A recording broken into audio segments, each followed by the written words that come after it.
John 20.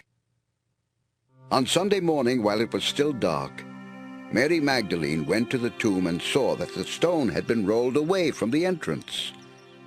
She ran to Simon Peter and to Jesus' favorite disciple and said, "They have taken the Lord from the tomb. We don't know where they have put him." Peter and the other disciple started for the tomb.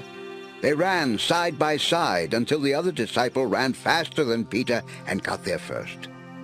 He bent over and saw the strips of linen cloth lying inside the tomb, but he did not go in. When Simon Peter got there, he went into the tomb and saw the strips of cloth. He also saw the piece of cloth that had been used to cover Jesus' face. It was rolled up and in a place by itself. The disciple who got there first then went into the tomb, and when he saw it, he believed. At that time, Peter and the other disciple did not know that the Scriptures said Jesus would rise to life. So the two of them went back to the other disciples. Mary Magdalene stood crying outside the tomb. She was still weeping when she stooped down and saw two angels inside. They were dressed in white and were sitting where Jesus' body had been. One was at the head and the other was at the foot. The angels asked Mary, "Why are you crying?" She answered, "They have taken away my Lord's body. I don't know where they have put him." As soon as Mary said this, she turned around and saw Jesus standing there, but she did not know who he was. Jesus asked her, "Why are you crying? Who are you looking for?"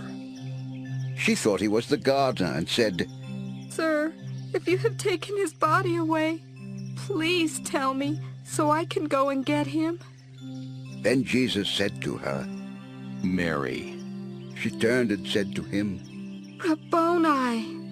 The Aramaic word Rabboni means teacher. Jesus told her, "Don't hold on to me. I have not yet gone to the Father.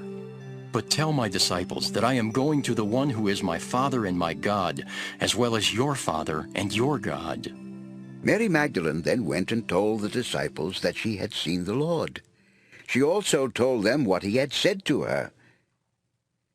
The disciples were afraid of the Jewish leaders, and on the evening of that same Sunday they locked themselves in a room.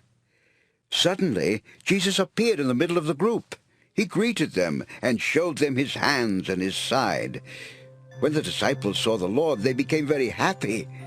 After Jesus had greeted them again, he said, "I am sending you, just as the Father has sent me." Then he breathed on them and said, "Receive the Holy Spirit. If you forgive anyone's sins, they will be forgiven. But if you don't forgive their sins, they will not be forgiven." Although Thomas the twin was one of the 12 disciples, he was not with the others when Jesus appeared to them. So they told him, We have seen the Lord." But Thomas said, "First, I must see the nail scars in his hands, and touch them with my finger. I must put my hand where the spear went into his side.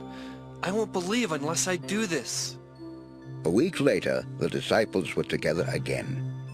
This time Thomas was with them. Jesus came in while the doors were still locked and stood in the middle of the group. He greeted his disciples and said to Thomas, "Put your finger here and look at my hands. Put your hand into my side.